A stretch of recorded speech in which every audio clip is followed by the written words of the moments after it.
people can decide to like it or not like it. We don't really have to argue about it, especially in this day and age. Well, and this is my platform. Yeah. I get it out. I feel better, and then I never feel the need to argue with people. I had somebody on Facebook I went to high school with was arguing with me about politics, and I told him to go back to your echo chamber. And he's like, oh, like this isn't your echo chamber? I'm like, no, dude, that's the point. This is my echo chamber. You're the one that walked in and shat all over the floor. Just go.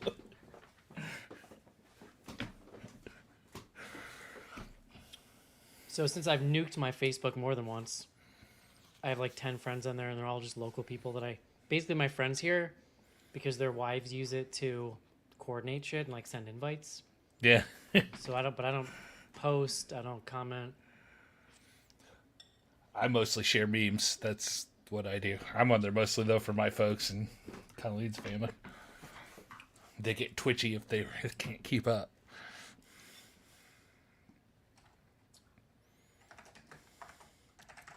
My mother-in-law is literally the type, she texts Colleen and she doesn't answer right away. She thinks she's been hurt. Say that again. My mother-in-law is the type that if Colleen doesn't answer a text right away, she thinks something's happened. Oh, God. Yeah, it's like we're not all retired. You know what I mean? Like we got shit. Yeah.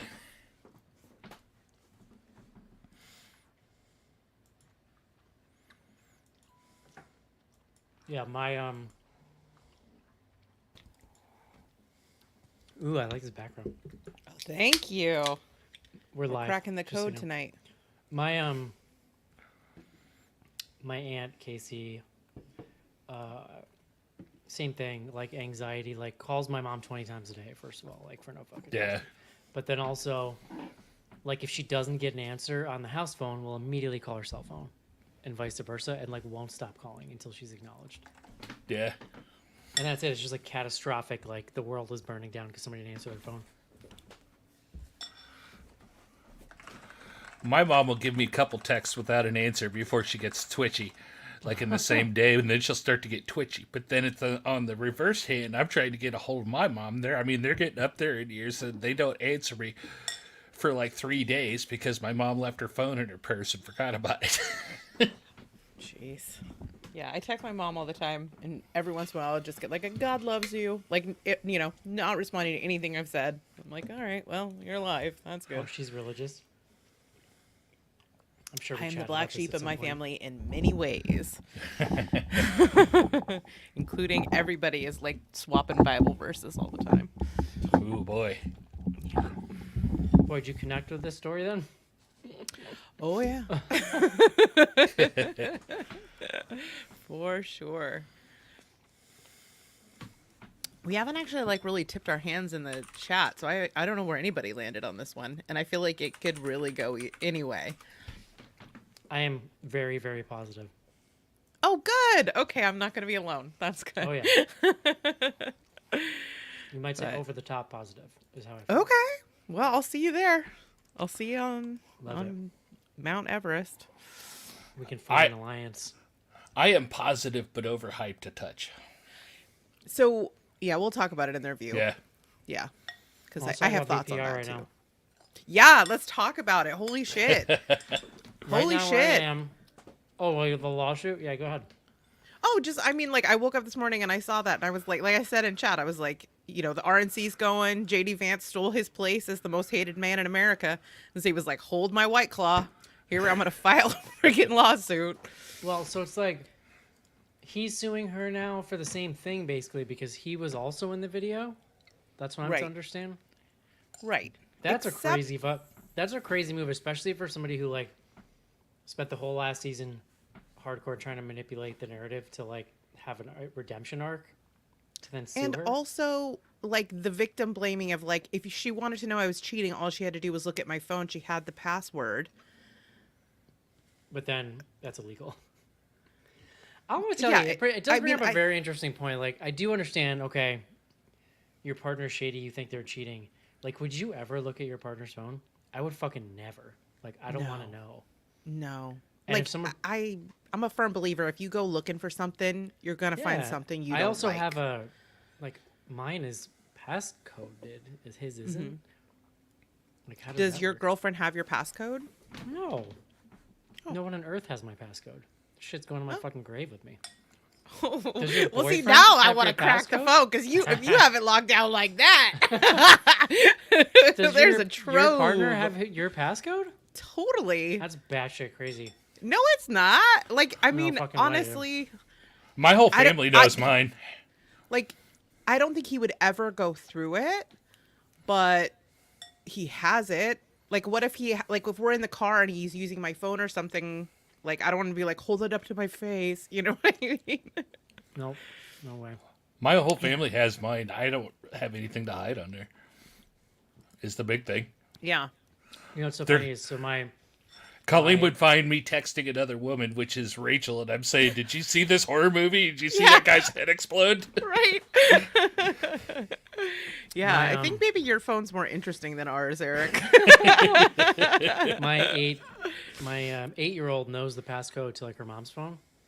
And I'm like, yeah, no way. So she's always begging me for mine. I'm like, there is no way on earth I'm giving you my password. Yeah.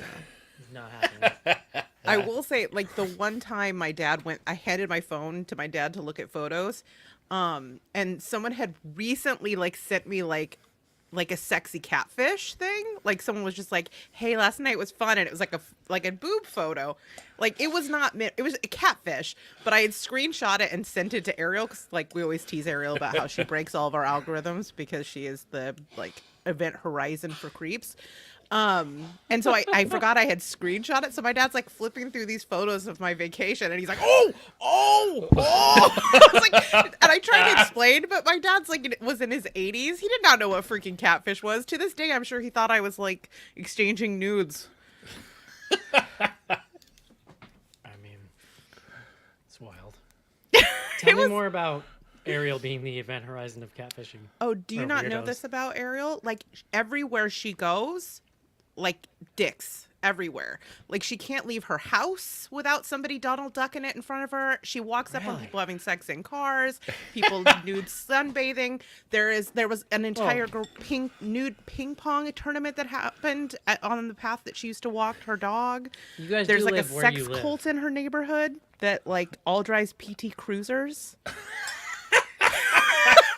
That's the most depraved part. Yeah. That they drive PT. Yes. cruisers. So now whenever we see a PT Cruiser collectively, we'll like send a photo and be like, Ariel, we hold you personally responsible for this. It is spreading. She went to Germany and saw some dude's wang. Like some 80-year-old dude. Like every time she'd go downstairs, he would be in the window. It's constant. She's also the person I know, I've told you this, has been skunked in her own bedroom twice. Yes, Yeah. that's the right word. Mm-hmm. So I'm pretty sure I've told this story in here before, but you just reminded me when we were talking about a sex cult. Mm-hmm. My first job in TV, I'm working in Master Control, and it was during a break in the news, and they would do those stupid poll questions, and it was like, the story was about how somebody had discovered that there was like a local swingers club in a local neighborhood, and it was just a neighborhood. It wasn't like a business, but these people were having swinger parties, and it kind of became known. Mm-hmm. And so, of course, we're all like moral outrage about it, right? So we run a story, and then they're like, go to our website and vote. Would you be comfortable with a swinger or whatever being in your neighborhood? So we're like, it's Friday night, and we were just this crew of like 20-something, just like misfits working. And I'm like, I go to the website and I vote, and then I refresh, and I'm like, I can vote again. They didn't have, like, it wasn't tracking the cookies or whatever. So, like, 2 or 3 of us no. sat there just for the full 3.5-minute break, refreshing voting. Yes, like, yes, we would be comfortable. Yeah.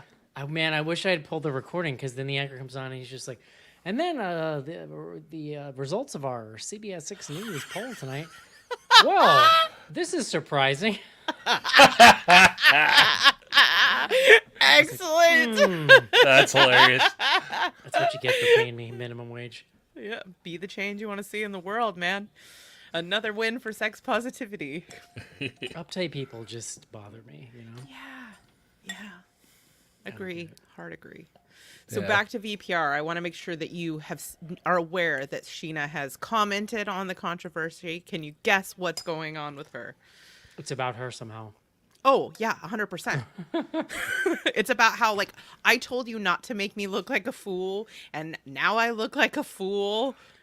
I think, honestly, out of this whole thing, it's just cemented the fact that Sheena's the worst person on earth. She's pretty terrible. I hate her so much. She is a jellyfish of a human. I mean, I don't know. So, Is Sheena a punk rocker? No. That's Not all I at got to all. put into the conversation. So I went back. So, okay, so I circled back around.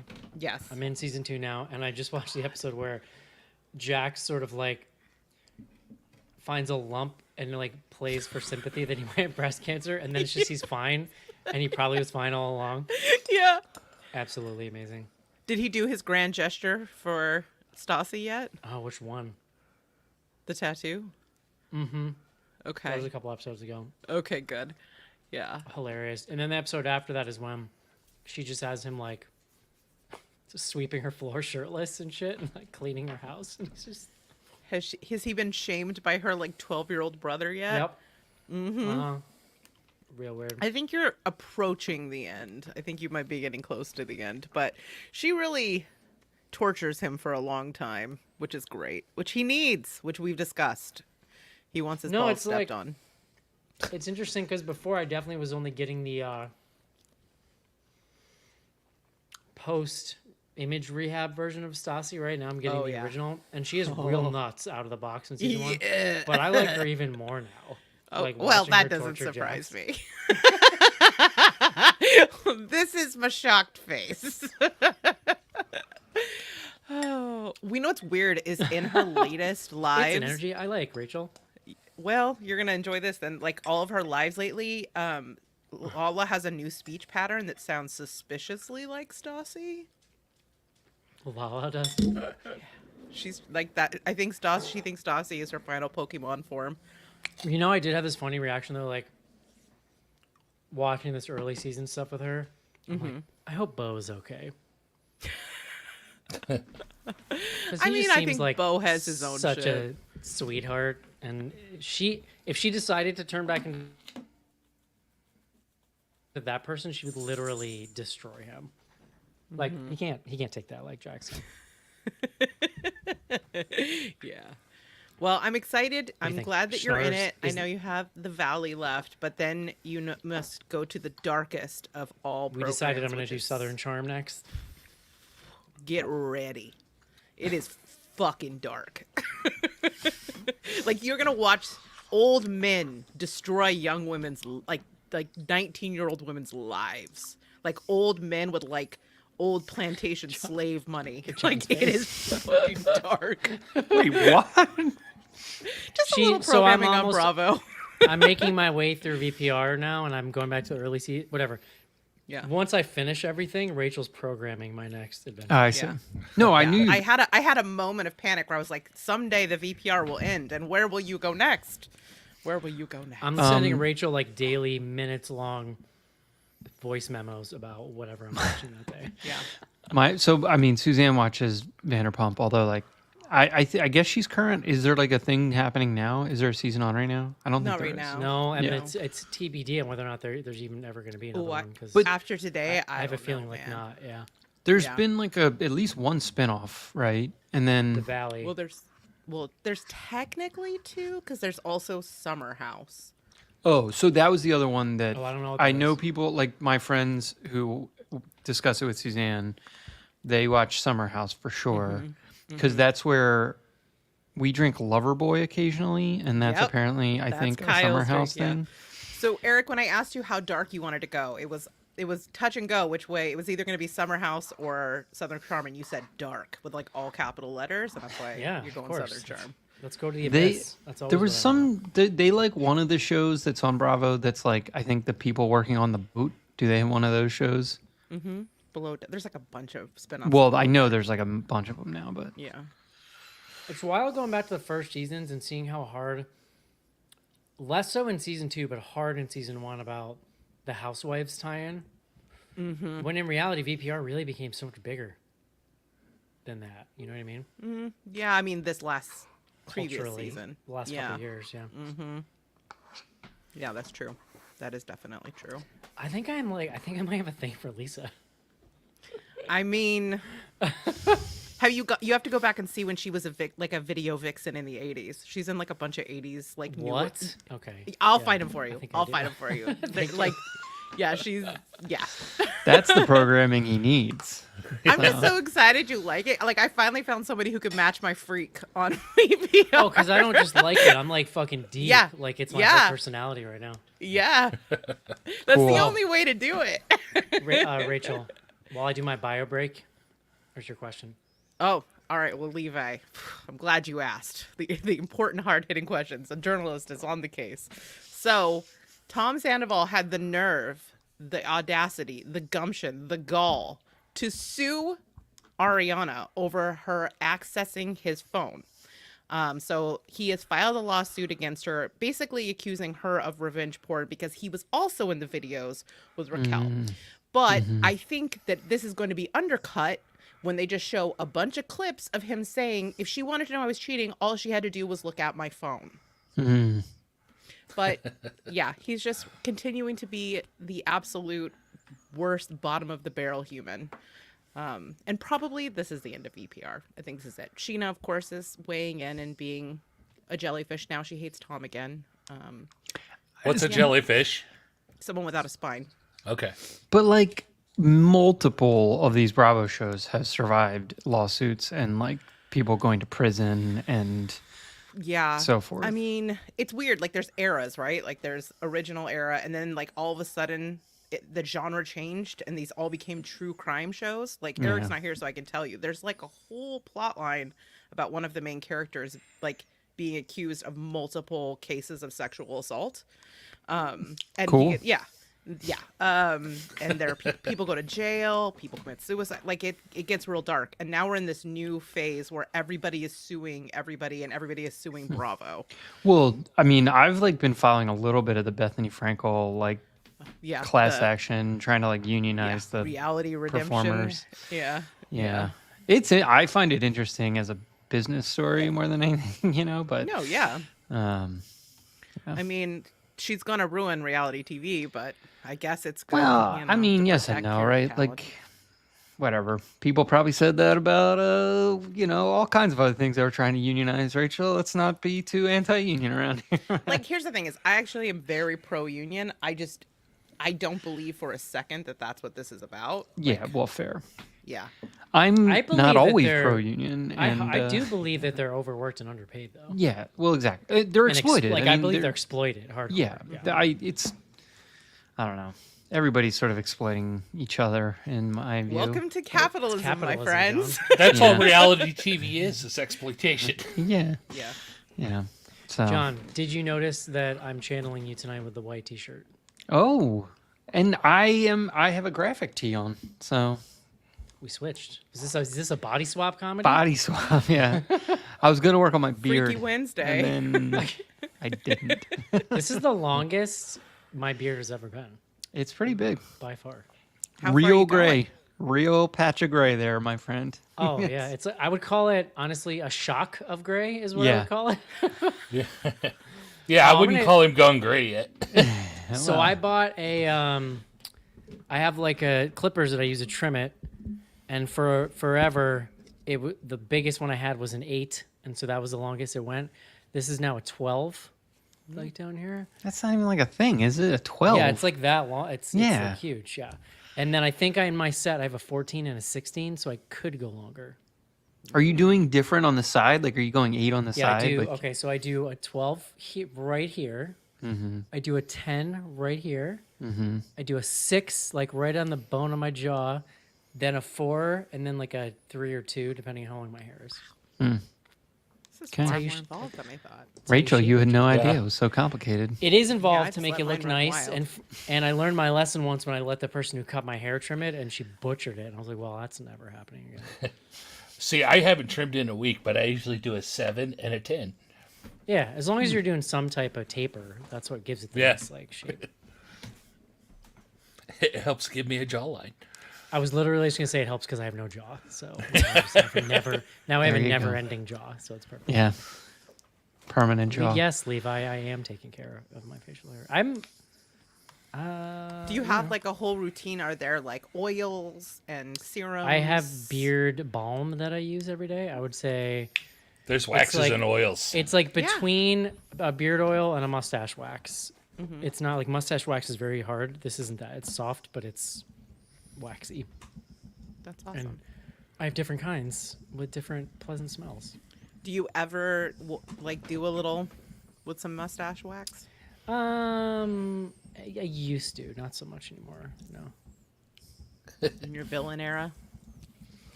Twist right. them up. It doesn't stay very. It doesn't stay. I don't know. I'm not.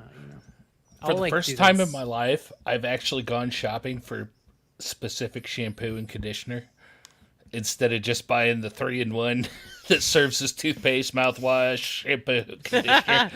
I get the purple you stuff. need it, dude. You've got locks over there. Like, Well, I do the purple stuff that enhances the silver and blonde hair, and it does magic for my hair. I love it. ooh, I wonder. Maybe I should try that here. Okay. We gonna talk about a movie or?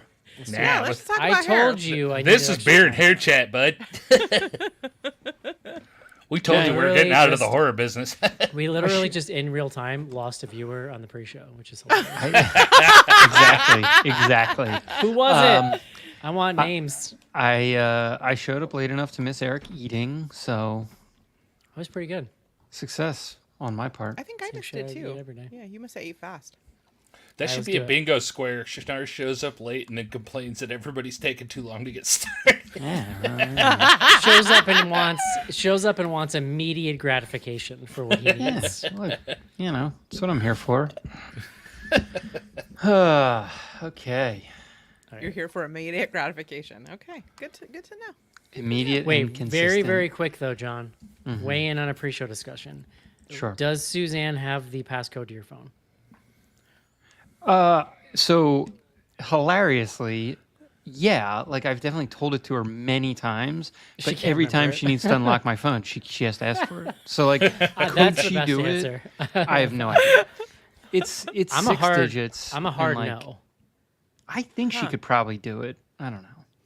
You'd have to like turn a light on when I'm sleeping and use my face. I know hers for sure. She only uses a 4-digit. That's like, come on. That's Although you'd child's have to play. remove my eye thing, and I'd probably notice if you did that because I'm a light Oh. sleeper. So just in case You anybody's thinking about it. are you sure it wouldn't work with the eye mask on? I feel like it's tracking the eye. I feel like the eyes are a big deal. I thought it was like, Yeah.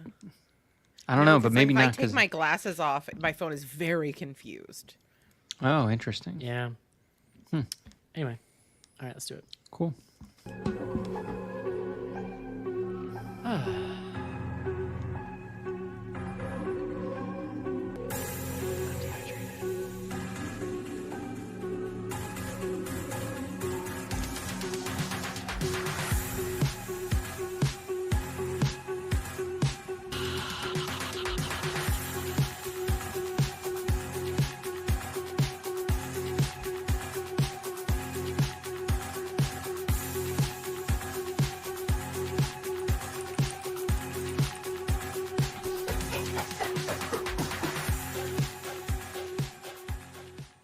Hello, everybody, and welcome in to another exciting episode of Bloody Good Horror. My name's Eric, and I'll be your host for this evening, where we will be reviewing Longlegs, the latest horror film from one Mr.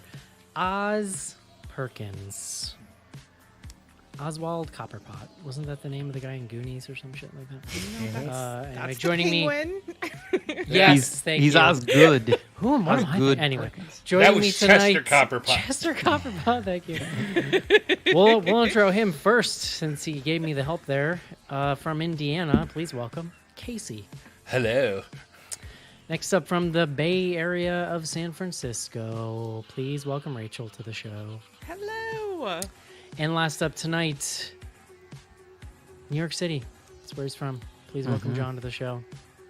Hey. I feel like a broken record a little bit, calling it a wretched hive of scum and villain. I need a new, but Yeah. it just feels right. I should have No. just said it What? because that's what I wanted to say. All right. We are here to talk about Longlegs, and I had a harrowing experience before this movie even started. Yeah, you did. Yeah, you did. Another human tried to interact with you in a movie theater. You fucking We have play-by-play, folks. Ay, ay, ay. I walk into the theater, and What's the time? Date and time, please. Come on. Tuesday at 6:50 p.m. Yeah. But I went to the nicer theater because I knew this. I was like, I felt I had good vibes from this one. I was like, I'm not going to the haunted theater and some shitty projection's going to ruin my night. I'm going to the nice theater in the bougie part of town. So it was busier. I wasn't anticipating that. 6:50 also closer to like prime time than I'm used to. Like usually if I go to the haunted mall, I'm catching like a 5:30 or something. Yeah, yeah. So I sit down, and like within 2 minutes of sitting down, I have two couples on each side of me. I did not, when I picked this seat, I had buffers. When I tell you, and like, I understand this is a joke, and this is very Eric character, I had like a panic attack. I was like, I wanted no part of this, and was like this. I was just like this, like, it was like sitting on a plane. You want to sit on a plane while you're watching a movie? That sounds fucking awful. If I'm close enough to you where I can just smell you, and I don't even mean that you smell bad, I just mean I can smell your person. Like, I cannot relax when I'm that close to you. I just can't. And I immediately started rage texting you guys and Slack at the same time. So one tactic Oh, I man. have deployed. Go ahead. No, go ahead. I got it. Well, one tactic I've deployed in this situation, if you know that it's going to be kind of crowded, you use the single buffer seat. So, like, you're only buying one seat. Fandango will no longer allow you to leave only one seat. Yeah. AMC For app this still exact lets you. reason. AMC app will still Weird. let you do that. Yeah. So yeah. this is great. So I start posting, and I'm trying to distract myself. So I'm like texting him on my phone, and then I'm like, oh, I think of that GIF from what is that show with Tim Robinson? No. Yeah. The GIF where he's like, I don't want to think be you should around leave. anymore. Yeah. Yeah. And When so he's in the suit. I Google really quickly, I don't want to be here. I didn't write GIF. I forgot what the actual text was. And Google basically thought I was in crisis. Yes. Yeah. It gave me no search results.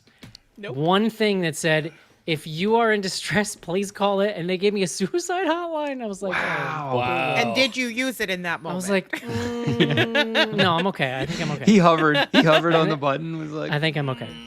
I almost had a similar experience. I went to the theater, and like all my friends were giving me a hard time because I had given them all the speech about like, you need to be quiet. Please do not be pulling out your phones.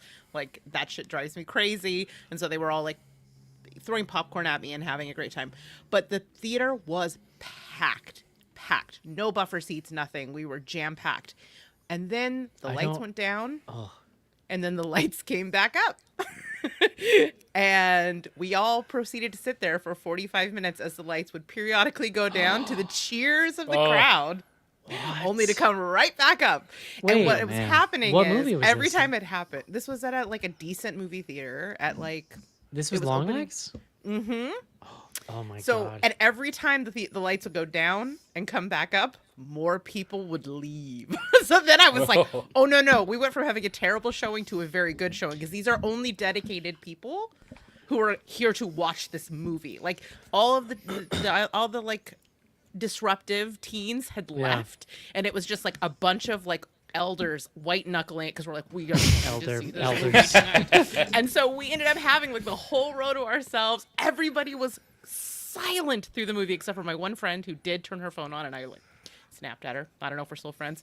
But yeah, That's amazing. Almost had your experience. As you imagine, right? So I'm sitting there and I'm scanning. I'm not going to move now, because if I move now, there's still a chance that I move into someone else's seat that just hasn't showed up yet. Correct. Because some just like crazy people just show up whenever the fuck they want to. But I'm like, I'll wait for the trailers to finish and then I'll move. So there's a couple seats in front of me. I'm like, okay. I get up. I have to go by these people. It's so awkward. I'm I'm stumbling. They're moving their Were you shit out of the way. I don't like you. It was I'm like one of the most moving. mortifying experiences I've ever had. So I go down one row. I sit down. 30 seconds later, someone comes and sits right next to me. On the left side. I was like, God fucking damn it. And I did have one seat free, and I was like contemplating, like, and then I was like, no, I'm moving again. And so then the like post trailer pre-movie advertisements end, and the credits start. The opening, the very, very like you're getting the like The title company cards. shit. Yeah, the company cards. And I get up again, and I go down one more row, and I go all the way around, and there's like 5 seats on one side. I really don't like not being center frame. I was a little to the right, but I was like, I sit down, and it was like the most like just biggest release ever. Like I just felt I could breathe again. I was like, I could put my stuff next to me in the seat. Yeah. He literally texted us, "I'm moving as soon as the movie starts." It was guys. It was horrifying. Wait, so you haven't been to like a crowded screening in a long time? I realized that it was 1,000% pre-pandemic since I sat next to someone in the theater, and I couldn't tell you the last time I actually did. Because even before that, for years, I always went to Saturday matinees. You know what I mean? So they're never packed. In New York, I mean, like in the city, It might be 10 years since I sat next to someone in a theater. if you're going to a Saturday matinee for a new release in New York, like it can be decently crowded, especially like a horror thing. They show them in like the smaller theater sometimes, and it's, you know. So here's the other thing that I think is really interesting about that, because I was thinking about it. Didn't Oz Perkins also do Gretel and Hansel? Yeah. Yes. That film released January 31st, 2020. And if I'm not mistaken, I think it was the last theatrical we did before the pandemic. Holy shit. Wow. Yeah, it was, yeah, I think it probably. was the last time we were in the theater. Wow. Anyway. Weird Two stuff harrowing happening, John. theater I'm alive. experiences. I'm alive. Do we want to talk about the actual movie now? Yes, or let's do that, I mean, John. I wanted to get the scary part out of the way. This is Let's take a quick break and talk about Longlegs. This is it, Jennifer. Your big break in TV. From the prime time. Main feature.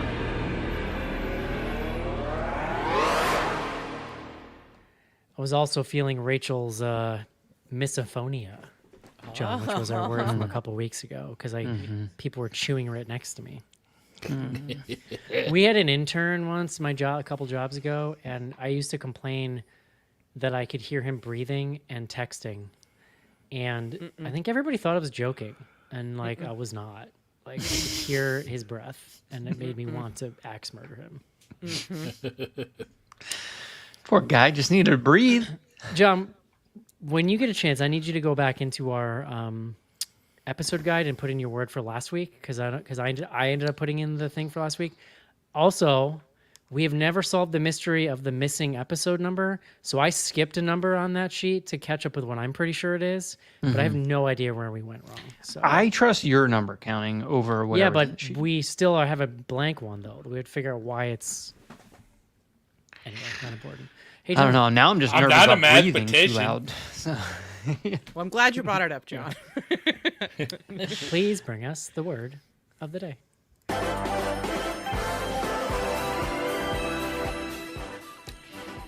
Eric, today's word is cipher.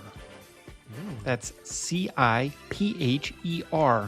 I believe it is also appropriate to spell C-Y-P-H-E-R. So, take your pick. Cipher, a secret or disguised way of writing, a code. This is the noun. It can also be a thing written in a cipher, or the key to such a code is also itself called a cipher. So this was interesting, and it actually gets to and then you can use it as a verb to mean like to write something in code, to encode something. But so there's a dated definition here that actually gets to the origin, because cipher comes to us from the Arabic word cipher or cipher. I don't know, my Arabic is poor, but the Arabic word means zero. So the word cipher actually, in a historical context, was used to mean zero. So yeah, I thought that was interesting. It passed to us from the Old French it came from Arabic via Old French You don't hear cipher. about Old French much these days, John. You know, it's it's passing. It's passing the Old French cipher. I'm learning a bit of French these days, John. Fancy? Little by little. Are you coming for my character here on the show, Eric? What's the deal? It's mostly involuntarily because my girlfriend is fluent in French. She should teach her kids. Much easier for them to learn. Yeah, it's not. It's a John. I picked up a book today. I read words on pages today. Stop. so Nuh-uh. Yeah. no big. Come on, don't Spoiler, hurt didn't yourself. happen. All right. Why don't you tell me about Longlegs? Yeah, Longlegs, as you mentioned at the top, is the fourth feature film from kind of the OG Hollywood horror nepo baby, Oz Perkins. I don't know, maybe that's inappropriate, but you know, he's the son of Anthony. His mom might be famous, but I don't know her name. So, Rachel. Sharon something? Yeah, she was a model. Okay. Both parents yeah. died tragically, which, you know, you can Oh, I see didn't in know the- that. Okay. Barry yeah. Berenson was her name. Yeah. Yeah, so this is his fourth film. We've actually, I believe, covered every one of his films on the show. So, Blackcoat's Yes. Daughter, That is true. I Am the Pretty Thing That Lives in the House, I think it's called. And then Gretel and Hansel, and now Longlegs. He has, I don't know if you all clocked this, he has a new movie coming next year. I think we may have talked about it at some point. It's the adaptation of Stephen King's Monkey Shines. The monkey. Ooh. It's called. It's now called The Monkey, but I'm whatever. We can get into it maybe at the end. I'm very fascinated by the fact that he's going to adapt something. I guess Gretel and Now it Hansel. just makes me think of that old SNL technically. skit. Don't forget his brief acting career. Wasn't he in like Legally Blonde? I think. No, It's I possible. mean, he's think acted he's in been way in a more bunch of things than stuff. he's directed. Yeah, I'm Yeah. looking at his filmography right now. He was in a lot. He was in a movie, John, I bet you've never seen, but I bet Rachel has, called Dead and Breakfast. Oh, that movie is awesome. Yeah, it's a lot of fun. May have 2004. Line dancing Sounds zombies. familiar. He was in Secretary. Oh, hello. That I definitely have seen. Fascinating. Yeah, I'm sure. Many.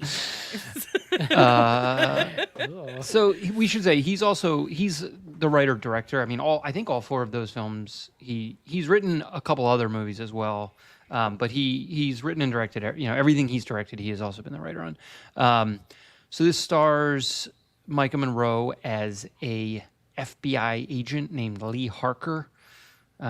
She is in Oregon, I believe, and working in the local office there. Her boss is played by Blair Underwood. His name Thought that's who it is was. Carter, Agent Carter, and they are working a case. It's called the Longlegs case. I'm almost like, where do you start? So this movie is, and I don't want to do too much plot, right? But I think it's important to say the movie opens with a I always want to call it a preamble. It's not a preamble. In any event, it opens with, there's an opening sequence here where we see a creepy character who is, you sort of know at this point already, this is the antagonist of the film interacting with a young girl. It's not made explicit that she is the Micah Monroe character, but you sort of figure that out. I mean, otherwise, why are we seeing this? That sequence happens in the late 70s or early 70s maybe, and then the action of the film takes place in sort of the mid 90s, give or take. If I'm getting the dates wrong, somebody can correct me. Sounds right. There are a number of what the FBI are treating as serial killings. However, they're very strange because all of the killings are actually murder-suicides. They're the sort of typical, There's no sign of forced entry. Yes, it's the dad goes crazy, kills the family, and then kills himself. The Classic reason murder they are story. treating them as a serial murder situation is that each one of these crime scenes, they are finding a coded message that is signed from Longlegs, basically. We know the Longlegs reference because in the creepy opening sequence, the creeper who is interacting with the young Micah Monroe character, the line is something like, "Oh, I like wore my long legs today," because the way that the sequence is shot, you're only seeing him from sort of the chest down. He sort of crouches into frame and they it's like cut from away. A kid's point of view, like lower Correct, to the yeah. ground. Yeah. But so that's like, we know the Longlegs reference, sort of before. It's like there's some dramatic tension building around the fact that like we sort of know sort of what's going on more than the characters, at least in the present day sequence too. The film is structured in 3 parts. It moves otherwise though fairly sequential. It's not narratively, it moves in regular time, but it is chopped up into these 3 sections. Yeah, I mean, so the other important thing, Micah Monroe is telepathic. She sort of has some type of ESP where she is able to perceive things that are happening. We see this because in one of the very first scenes, she's like sort of going out on a knock on doors, like, "Have you seen this guy?" thing, and she just immediately points to the house that the person's in. And even as she's doing it, her partner goes up and gets himself killed. Dude, that scene was fucking wild. It was pretty brutal. Oh my god. Good. And they make this reference at one point. She's in the car with Blair Underwood and the other. I don't know if the other agent. I guess did she get a name? Agent Browning, I think. They're in a car, and Blair Underwood references the fact that she sort of got 8 of 16. Whatever they do this like sort of ESP test that they give, and we see a minute, a moment of it, and she's sort of like done way better than anyone's ever done. Unclear. Whatever, we can get into it. Unclear how relevant it actually becomes, like in the action of the film, but I don't know. It's a thing. Well, it's addressed again in the end. I mean, having seen the movie Directly twice, it's literally Nick in the very Cage. first scene, in that opening scene with Cage. Oh, interesting. Oh, interesting. Okay, so this is the thing. Like, well, I want to start reviewing. We'll talk about it. Yeah. Okay. Go ahead, Eric. Sorry. Casey, hit me. All right. I like this movie a lot. It's very atmospheric. I love Oz Perkins movies. I really get into the atmosphere that he creates. He's a very atmospheric director, and he has that in spades here, which I really enjoyed. And I enjoyed the story. But if it sounds like there's going to be a but, there is a but. I'll be honest with you, I didn't find it that scary, and that's where the overhyping comes from. People were talking on, social media and everything about how this could be the scariest movie of the year, and by the end of it, I didn't find it that scary. It's not a desensitization thing that we've been doing this show so long. I think it's a personal thing, because I'll be honest, I never found Silence of the Lambs to be scary either. Well, I mean, the problem with like calling something the scariest, whatever, is that adjective in particular is such a subjective thing.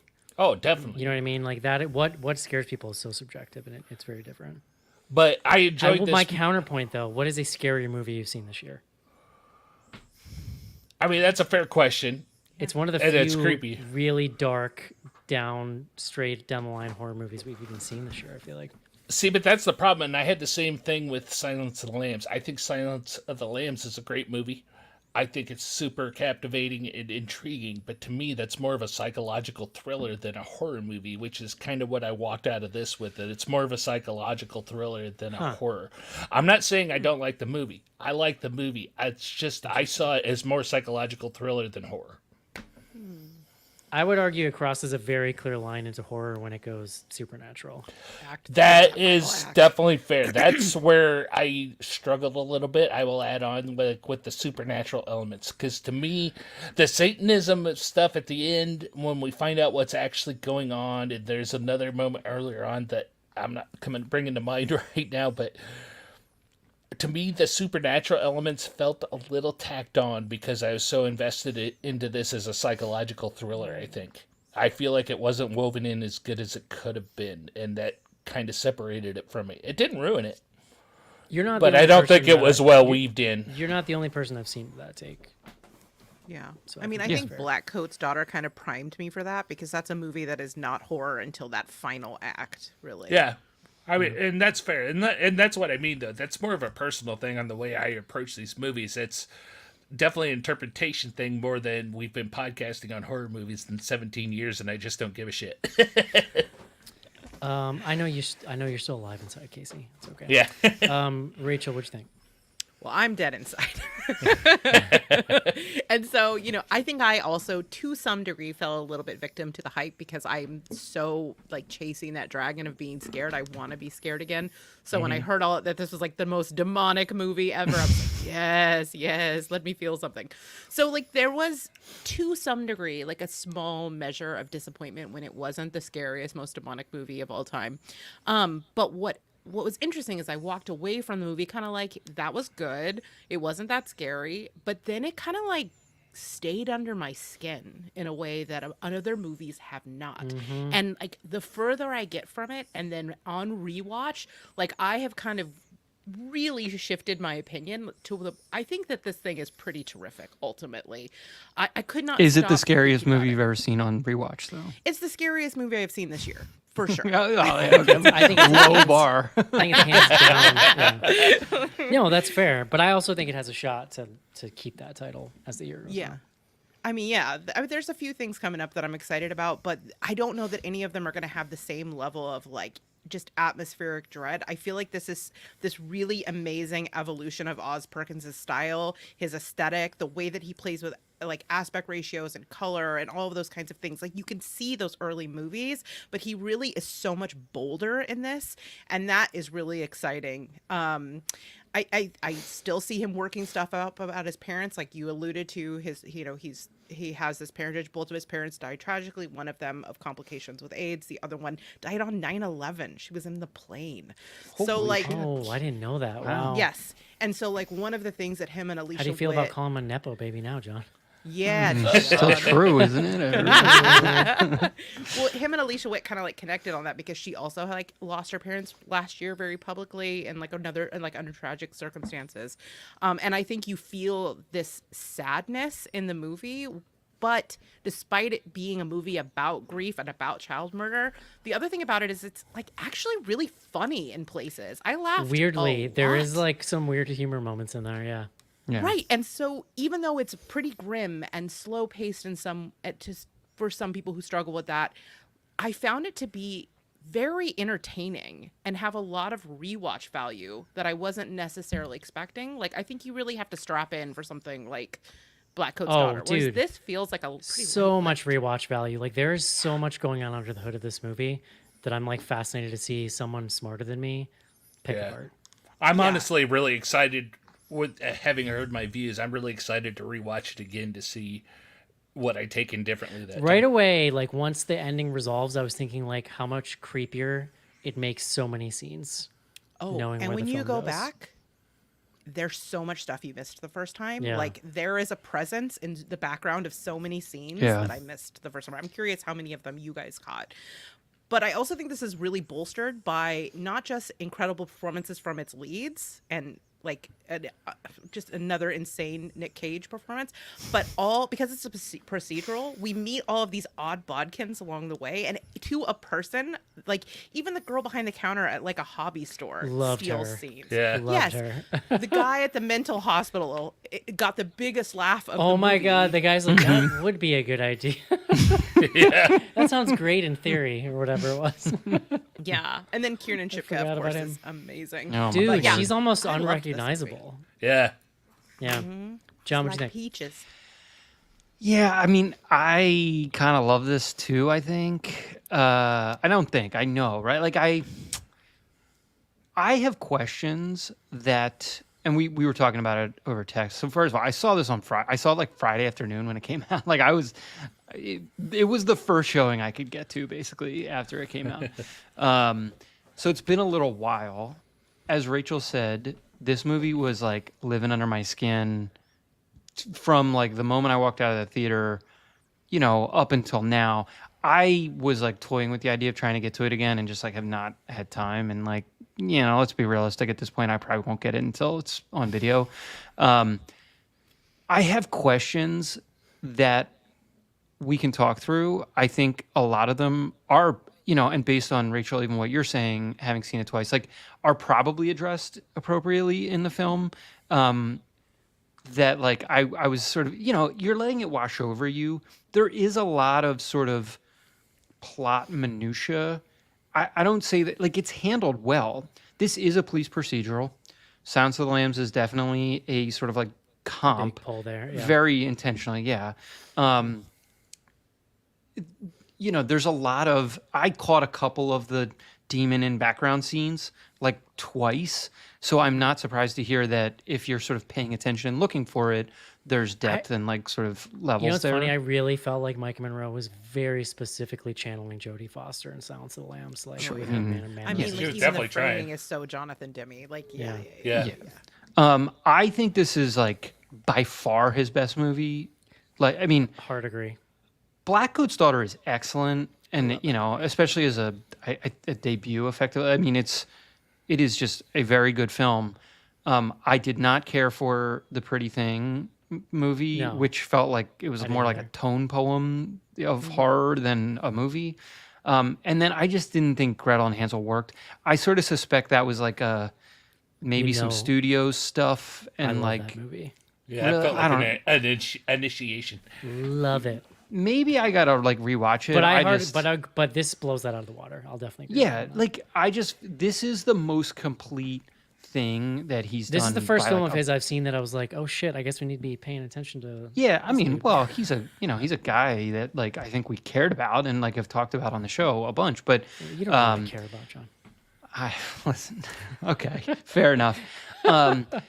It's just I loved like even the way it's like I talked about how it's like structured. Like this movie is like holding you at arm's length a lot of the time. It is not like embracing you. I'm very curious. I had someone leave in the middle of the movie. Did you guys did anyone walk out of your no. screening? Oh, no. Yeah. No, wrapped I also audience. Wrapped. Yeah, I would When say yeah, you- same. Well, if you Google this thing, because I just like literally typed in Google, and you know how Google does their own, they show you the like user ratings.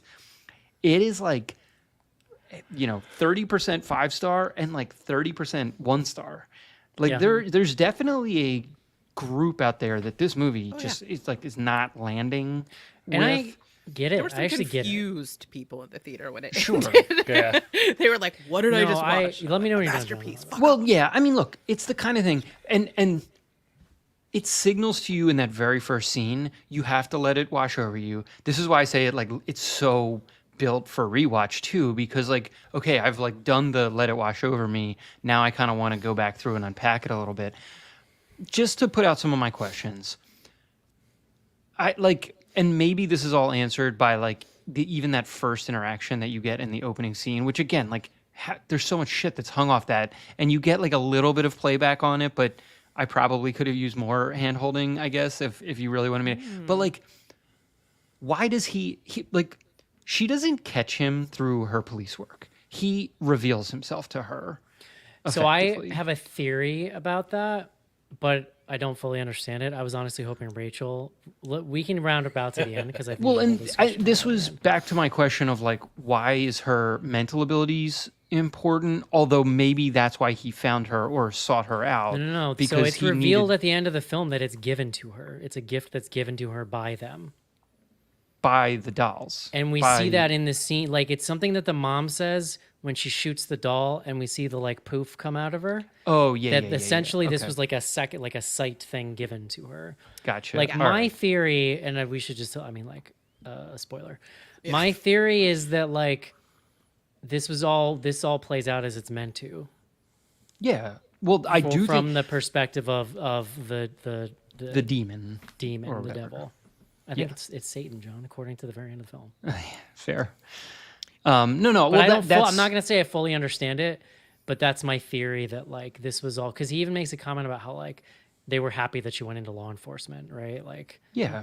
But he like when I say he reveals him, he gives her the cipher. He gives her the key to unlock all the messages, and then he leads her to the doll. you know, I was trying to, I was like struggling. I know it's like a pretty obvious I thing. gotta say, How the mom gets connected back through. It's like Blair Underwood sort of realizes that that's a connection. because something about her birthday, and there was like a police report. There was a Oh, police yeah, report on the 13th. Yeah. Yes, that's when Longlegs first originally showed up at our house. Okay. In I any gotta event, say, another movie that puts all those Annabelle movies to shame because these are like the creepiest fucking movie dolls I've ever seen.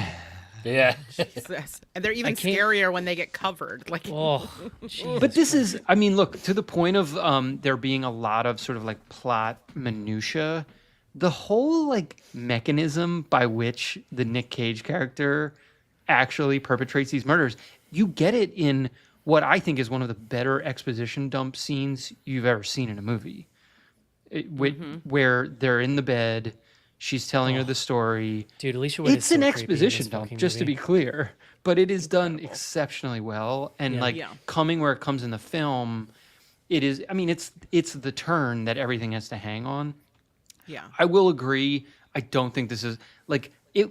You guys know I'm not online, so like when people say shit like everyone says this is the scariest movie, That's the way to be, John. no, Honestly, well, Yeah. it's not that scary. It's moody as fuck. It's very. Oh, yeah. my it's butt is still super- puckered. It's like weird and disorienting, but it's not scary the way like The Nun is- 2 is scary. You It know, is like filled. It is filled to the brim with dread yeah. from frame one to the Yeah. last second. That's what And I meant that's by why I atmospheric. think, and that's why I think it sticks with you.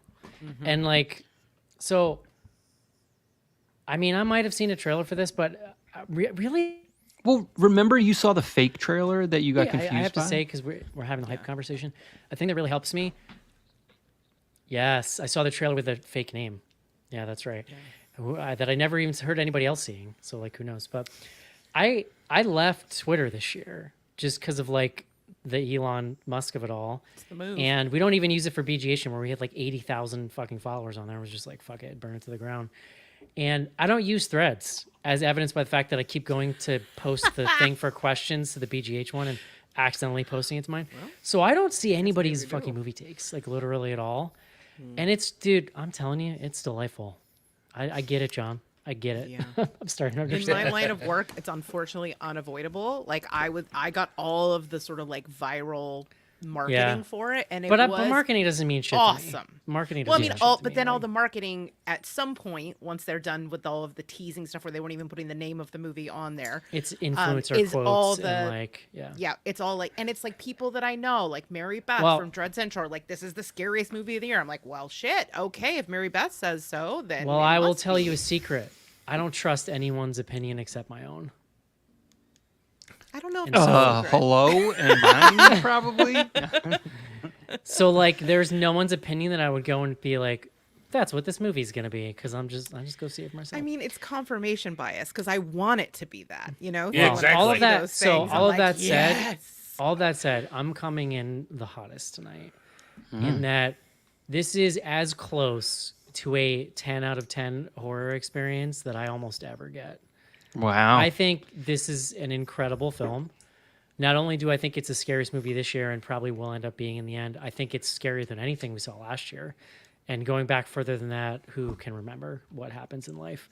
I think the year before that, you start talking about like Barbarian and shit, and then we're like, Yeah. all right, now we got some good shit going on.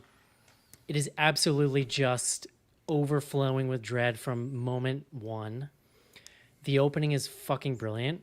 The way he does so many fascinating things with his camera in this film, the way in particular that he, and I almost like, I could have gone more of the film without seeing Cage's face, but the way that he, in that film, he shows you just enough of Cage coming down into frame that he actually cuts away. Like it Yeah. actually makes it scarier because it's like, this is too scary to even fucking show you. Like you can't see it.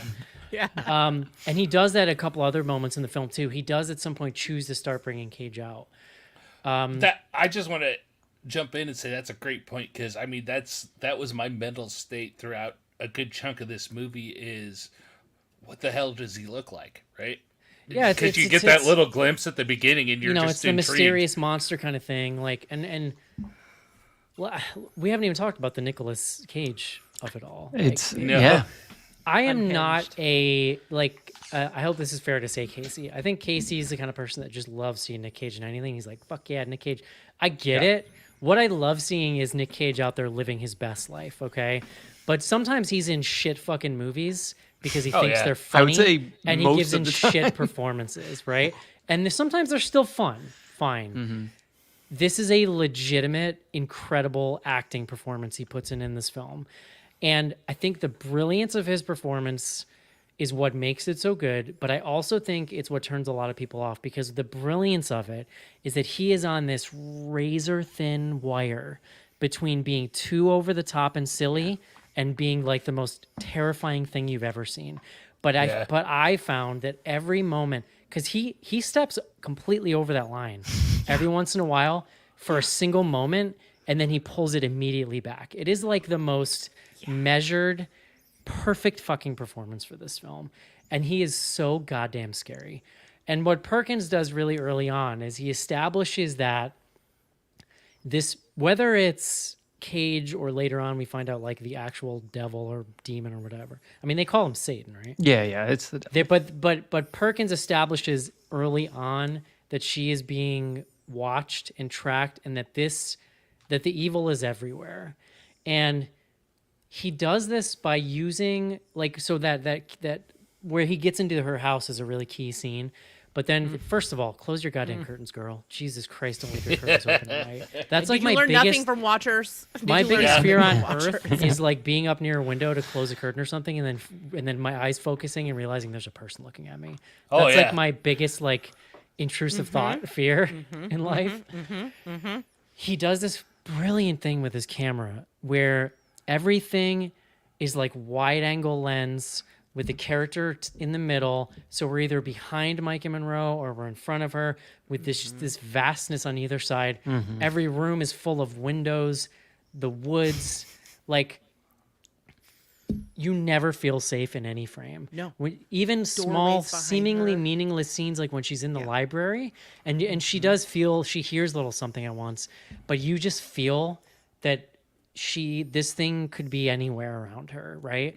And it's almost, it's so subtle. It's like the way the best found footage movies do this, where they frame shots with negative space that you know some shit could jump out of. And it's like every scene in the film. Yeah. And it makes everything just like so uncomfortable. And it almost even like, it even juxtaposes really fascinatingly when she goes to her mom's house, because her mom's basically a hoarder. So it's almost the opposite in her mom's house, where you feel claustrophobic because there's where the rest of the film like is open in a scary way. to your point, there's not space for things to be coming at you from, unless it's a stack of magazines. I'm not going to claim to fully understand the supernatural stuff, but I fucking love it. And I'll tell you why I'm willing to go with it, because like when I'm in a film where I feel the director feeling this confident, that is like such a huge intangible thing that is not talked about enough. Like you can feel when you are in the hands of a confident director who has a vision.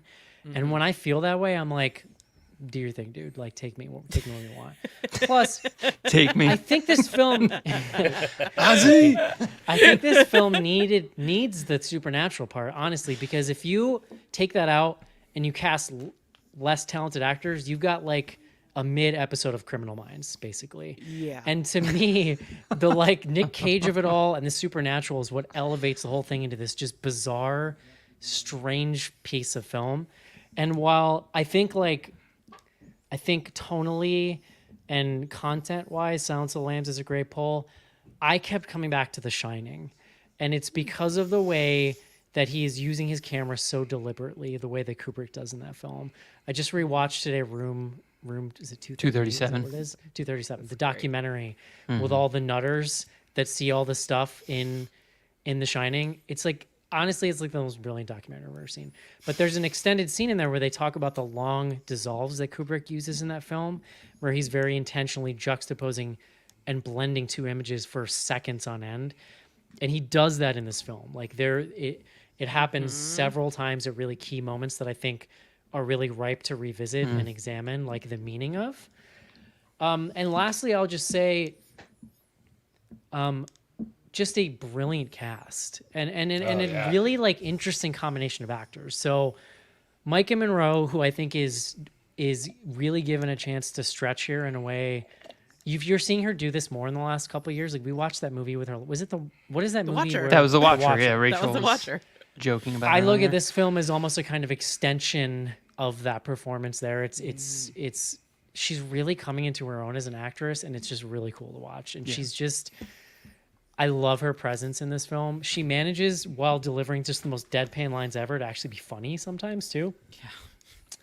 Yeah. Nick Cage is again like giving a career horror performance in this film. Like, and immediately just pin in what, like, and maybe Rachel has like more information about this. Like, what is with the fucking prosthetics he's wearing? I So, mean, just I like do actually know the answer. Oh, okay. I well, have a I guess looked that's like at about it the film, as but like I looked at it as like he is so corrupted by evil that it's literally like disfiguring him. Interesting. I mean, to some degree, that is true. But essentially, what he's trying to do is make himself beautiful for the devil. So he's getting like botched plastic surgeries, trying to make himself like as that's why he's so pale. And Was that Well, like he's the wearing thing makeup. Was that like white. the thing Nick Cage came up with in his own mind? That's his like method acting thing. No, it was like a makeup artist designer and Oz Amazing, Perkins. Like so amazing. yeah, so they're like It's we so imagined creepy. he was getting like plastic surgery at like a strip mall somewhere in the 80s, and that's why he's so botched. So they like went and looked at botched surgeries from the 80s That's and modeled amazing. it after that. God. Oh, Incredible. Gauza. So Nick Cage, right? Micah Monroe, Alicia Witt giving like a real sleeper performance. I think she might have the scariest line in the film, which is when Micah Monroe starts confronting her about her childhood and asks her if there was like an intruder one time, and she goes, "No," and she just says no in this like knowing but dismissive way. Holy shit! Like chills in the Every one of those gave me phone calls they chills. have early in the movie. is Alicia very Witt. I weird. mean, like I could almost like be a broken record saying people stole the show. They all do it. Like Yeah. it's Yeah. everybody's got a scene where they're just absolutely shining. And like shout out here, honestly, I loved seeing Blair Underwood here. He's a person that I feel like doesn't always get cast in these like mainstream movies. It was really cool to see him in this role. And I think that he is maybe like, again, like I'm gonna keep saying this, but one of the scariest things in the film is him in that final scene. When he shuts that door behind her, again, like chills. Like his performance in that scene is terrifying, and I love the way that it changes and colors his story throughout. Yeah, well, I mean, there's all this sort of setup early on. Like, anytime there's child violence, he shuts down. Like, in the car, he won't tell her how many times the child has been stabbed. When they get to the Right, house, right. he's like, show us the bodies. You know, you're going to be fine, right, Lee? She's like, yeah, but he's the one that has to leave. So, like, because he has a daughter about this age, he's someone, you see that he's really sensitive about that. So it really makes the impact of what happens Yeah. at the end. And when he says to the wife, like, we're going to the kitchen, I'm coming back, you won't be. That's when I Yeah. was like, ooh. Dude, I just got chills. And even right Ooh. before that, she does something like she coughs and then reaches for her throat. Yes. Yes. Yeah. Oh my god. Well, her performance in that scene, the wife, Yeah. she So does. I mean, good. she gets a lot less to work with throughout the film, but in that scene, she's she's. I mean, it's like So- goofy. Everybody came to play. in this Straight up, movie. like I think this is an immediately iconic horror film with an iconic villain and an iconic ending, and like knocked it out of the park with this thing. I also understand why it's divisive, but it was just pure horror glee from me the whole time I was watching it, and it passed for me what I'll call the like in the dark test, which is 3 hours later when I'm walking through a dark parking lot, like how fast am I walking? And like pretty fast. Like I was pretty, and I was like I was trying to go to sleep last night and my eyes are closed and I'm just like seeing Nick Cage's face and hearing his voice. And I'm like, this might be a problem. This is going to be a Yeah. problem. That's awesome. Yeah. I'm a And, little like- jelly. Dude, I just fucking loved every second of it. Like I have no complaints about this film, which is pretty rare. Yeah. No notes. Okay. I, Love of it. course, loved the Nick Cage performance in this. He was unhinged and over the top, and I loved him. I was really blown away by Alicia Witt in this. She She's so disappeared good. into that role. I sat for a good 5 minutes in this movie thinking when she first went to her mom's house, thinking, man, she looks really familiar, yeah, and I couldn't think of it. And then turns out, Casey, it's Urban Legends, Alicia. Yeah, but I even saw her name in the credits and thought, oh, cool, Alicia Witt. And then when she showed up, I didn't recognize her, and she just disappeared into that role. And I thought she was really great, and I think everybody had a great performance in here, but she really stood out for me. Mm-hmm. Yep. Yeah. She is incredible in this. I think I would not be surprised if we don't see her popping up in other things, because I think that she's been kind of dismissed as sort of like, I don't know, like she does all of the like Hallmark movies and things like that. Yeah. So it's good to see her get to like really play with her acting chops, and I think she's getting her flowers. Like people are talking, like everyone's like, Nick Cage was great. He was great. But did y'all see Alicia Witt? And I'm like, and you could kind of again like say that about everyone, which is it's a cool thing. Oh yeah, it's a tight cast. Like it's actually, this isn't. I mean, it's a small cast. It is a small film in a lot of ways, but it feels so much bigger. Like I mean, and Eric, I mean, obviously you just talked about it, but like it has a scope to it that belies like the actual. You know, there's 4 actors really. I mean, there's a handful of other folks that show up, and you all mentioned some of the one-off scenes. I mean, we talked very briefly, but the Kiernan Shipka, she's in Black Coat's Daughter, right? So they go back, like they've done I this didn't even put that together. Okay, she's one of the. When she drops that line about how like I could kill you right now. Yeah. Oh my God. As happy as peaches. Oh, It's she's so good. I mean, that whole scene. I think it actually goes to like kind of also explaining the psychic thing, the connection with the doll, because her whole thing is she's catatonic till they open the box with the doll inside. And then she pops open when the eyes pop open. Oh, like, is that? Okay. I didn't when put she's that talking together. about When they find the one in the barn. Space, yeah. Yes, that's her doll. And she's been catatonic because of that. And that's why the first thing she says to her is like, I recognize you. You've been to my house. And she's like, no, I haven't. But she's seen her through the doll. Did you pick that up more through the second viewing? No, I caught that on the first one. Okay. I caught that one on the first one. Like not right away, but like once we understood how the doll worked, I was like, oh. Those dolls were so fucking creepy. My point being, I never caught that, but it makes 100% sense from what when you when watch you it tell again. Me. Yeah. With Do you know what understanding movie- where this goes, you're gonna. Yeah. pick Do you know a what? lot. You know what deeply misunderstood movie this reminded me of? And John's gonna laugh at me, so Rachel, maybe you Probably. can back me up on this. A movie that I fucking love that I feel like everyone else hates is The Box. Oh no, I like that movie. It's I don't know fucking why, Weird, but I kept thinking about The Box because this is so weird. Yeah. That movie is, Who's the guy who made that? That's the Donnie Darko guy, right? Yeah. I can't remember his movie name. is weird. Yeah, we covered it. I don't remember not liking it, but I remember it being a little. It was weird. It swings for every single fence. No one, Every single no one else has ever said that sentence that Eric just said. Another you know 10 what out of this 10, had me John. thinking about the box. It's like 17 Someone in the people saw it in the first YouTube chat place. right now, I'm not even going to give them the dignity of saying their name, is claiming I like this because it's like Blair Witch 2. I gotta rewatch Blair Witch too. I feel like maybe You do I like Blair that Witch movie. 2. Rachel, it's a fucking banger, is what I'll tell you. I remember liking it when I saw it in the theater, and then everyone hated it, and I was like, "Oh, I guess I'm wrong." All right, let's talk ending theories, okay? So, Okay. all right. Longlegs, so help me out with this, Rachel, especially because you've seen this twice. Nick Cage, right, is like a servant of the devil, and he is enacting this very specific ritualistic series of killings in order to try to resurrect the devil as this like 9-headed serpent, I mean, I think or bring him into corporeal Revelation, form. like I think, yeah. I mean, I don't know if he's, I don't know if that's like a direct thing that he's trying to do, but like Revelation is something that comes up a lot in this. But don't they specifically talk about like, I will do this until I see the serpent? I mean, I think till the end of time, I will do this forever. Oh, see, I was looking at That's it more how as I a took it. direct like trying to summon him to Earth, No, like into the he's- earthly realm. He's been doing this for a very long time. Like one of the things that they reveal is that she's the 7th person. The mom is the 7th person to be this. Like, Oh, I missed that. Interesting. he's like, this is. I gave basically I gave her the promise, Crimson or Clover, the 7th. Like he basically says she's the 7th one. Like, Because I really there's a lot of info. So am I in the that, only like, one that thought that it was some interrogation. type of like summoning situation? I also Because I was like, sitting in I this could be movie and I'm wrong. like, listen, if this movie ends with a shot of a 9-headed serpent coming out of the ocean, I will call it the best movie ever made.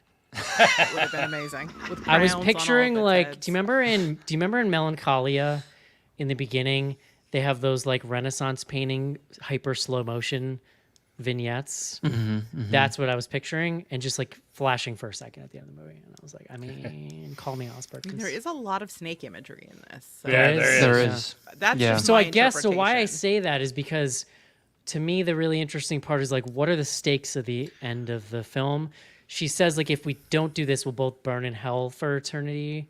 Yeah. Essentially. But it seems like more open to interpretation than that for me. Well, Yeah. but see, this also Does gets he- back to what was his intention, right? Because So go I ahead. think okay, this actually goes to like when we were talking about seeing too much Nick Cage. The reason that we're seeing him actually ties into your question about his motivation. You need to see how fucking miserable he is. Like he's been doing this forever, and there's like the high highs and the low lows of being the servant of the devil, and he is like done Like in that scene and when burned he's like out. screaming in the car. Like he is an unhappy, lonely, miserable person, and it goes to this idea that like often least he looks serial good, though. killers. I mean, yeah, he's snatched. But it goes to this like idea that serial killers ultimately want to be caught. Right. So I think that's kind of what's happening there. Is like he's kind of done, and that's why he seems relieved and kills himself because he's finally going to be like done. But the work Interesting. continues Okay, because I'll buy that. Alicia Yeah. Witt is still under the assumption that if she were to stop the killings, although I don't know where she's going to get the next doll. Well, I was going to say, I kind of always thought that my read was that this was kind of the last one because it is the last, like, there's not going to be more dolls. That this was without supposed to be the him. last Could be. one in the end of some type of like plan. See, I almost read it as like, I almost wonder if some of these actions, like including him turning himself in, like if this all happened as it was supposed to, on some level, I don't know how to square that exactly. Well, and that's But, See, like, yeah. I took it as he was doing the glorious work of Satan, and he had done his due, and it was his time to go on to hell. This is the way I took it when he injured himself at the end. But what's weird to me is he's revealing himself at the same time that he's not trying to be caught. Like, he is trying to run. At least he has his bags. He's like waiting at a bus stop, trying to sort of like flee when the cops actually show up. Unless I just misunderstood that scene. I thought he Well- was standing at a bus stop. Well, I See, think the suitcases just had evidence, like to prove. yeah, because because it said he had like letters with his handwriting. Yeah. You're right. Like he Okay. he knew. Like I mean, we know now that he's in the basement. It's not like Alicia with like the mom is doing anything that he doesn't know what's going on. He's literally in the house Sure, for this yeah. whole thing. Yeah. Yeah. Well, right. see, that's kind of like what I mean though when I talk about how I feel like the Satanism and the weird fantastical stuff feels a little tacked on. I feel like that there is something more to Micah Monroe's character, to Eric's point, that there is more significance to her being involved to his rituals with her She's mom, a and part that of they're some kind aiming of for larger something, plan. Yeah. and they don't really explain that out. I get the going ambiguous with it, but I think that's just where my struggle was with that aspect of it, because it doesn't. See, and I It was just kinda feels. It fascinated doesn't with it. feel organic. I love that it gives you just enough to kind of, you can make sense out of it, but you could also argue there's something larger going on, I feel like. I mean, And like also, just some of that imagery is so fascinating. Like when the mom shoots the doll and we see the thing leave her head, like that scene really stayed with me because I just thought, and that's definitely a hard turn in the film where it's like, no, we're getting real fucking weird. I think though, after we talk about it though too, it says a lot to the idea of your mental image of a Satanist in your head too, because like in the modern age, you have the Satanic Temple, which is not really a Satan thing, and they're doing political stuff. But in the classic 80s, 90s sense where this movie takes place, it was more of a direct, I gotta say the too, big dude, Satan. I gotta like, there's something just, oh man, what's the word I would even use? Like, just bonkers about making such a satanic film, and like a gleefully satanic film in 2024. Like if you think about, I know we don't want to, but if you think about the like place the country's in right now, and this film literally ends with Nick Cage screaming "Hail Satan." Like my first thought was like, if the news cycle is not what it is right now, this would 1000% be rage bait on Fox News. Like, there's just no in my mind. If they didn't have plenty of shit to fill, I feel like, again, well, John, you think, I know, but you're thinking of like the old world order, not where like we have to actually entertain the ideas of like fucking. I take your point, but Christo fascists. I mean, does any film really rise to the level of rage bait on Fox News? Like, I mean, I don't watch Fox News. I don't fucking know. If it's a slow news day, yeah. I mean, we're in election They're really year. upset about RuPaul's Drag Race right now. Like, they're busy, Oh, but like okay. there is a time where But like, They're I distracted. just They're like way I ahead just of the thought it was culture with so RuPaul's interesting, Drag like Race ending season the film with 17.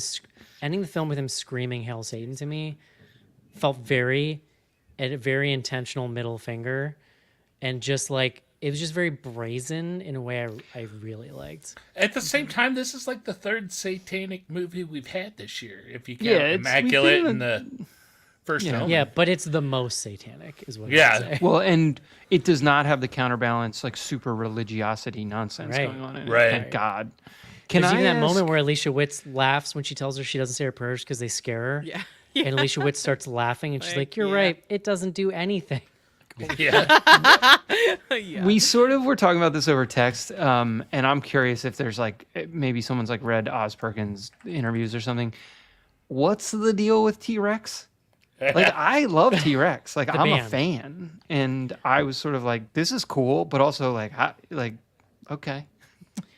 I mean, I think they envisioned him as sort of like a glam rock guy. My guess is it's just that lyric. You know what I mean? It's like what is the lyric? It's like you're in the maw of something, or there's some lyric. But You it's know, not I just wonder- that song. there's like at least one got other to lead T-Rex. the I think Hyper up, I like, think I you know. texted you guys. It's a wild choice of song to end that movie with. Yeah, so I wondered that myself, because there's a couple scenes where they show Nick Cage in his house or a house or something like that. No, he's in the basement. He's in the basement. There's one shot where he's just kind of laying catatonic on his back, Yeah. and they show the wall behind him. There's a picture of some kind of rock star in the top hat with long shaggy hair, and I wondered if that was him. No, and that's there was T-Rex.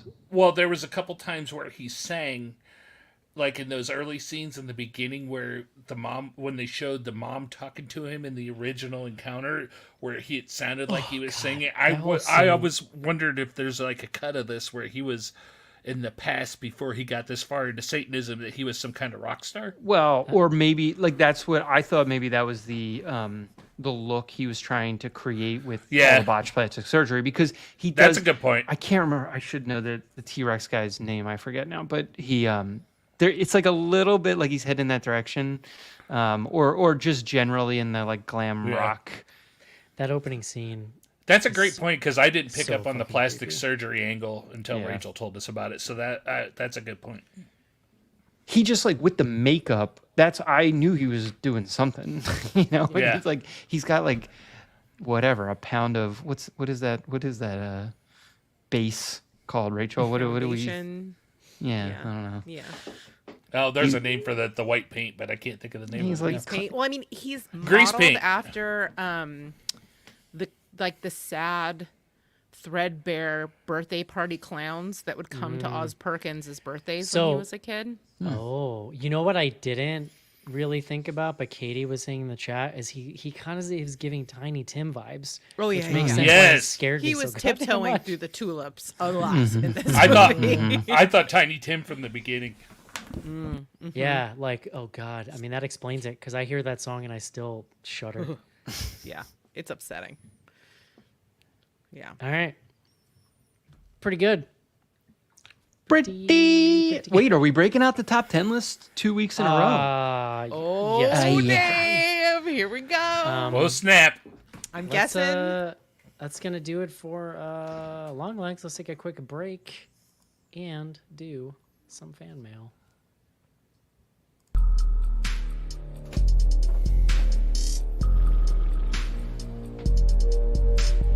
Send feedback to info@bloodygoodhorror.com or on Twitter using hashtag AskBGH.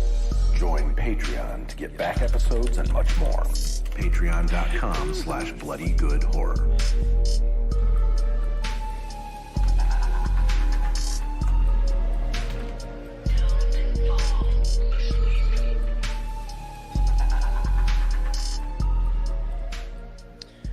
Liz says there is a Hydra thing on his wall and also Lou Reed above his mirror. I caught the Lou Reed too, but I didn't. Yeah, the other one I didn't know what it was. I saw. And there was Mark a couple Bolan is the T-Rex. Mark Bolan, yeah, okay. Rachel, we didn't talk about this in our VPR chat on the pre-show, Okay. which go to patreon.com/bloodygoodhorror if you're missing Hot out on takes. that. I started following Joe on social media, and you know Joe of Joe. Yeah, fame.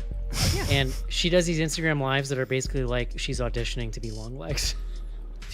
I mean, what did Katie call her? Spooky. Spooky. And with energy of Crackhead that energy. of a crackhead. Yeah.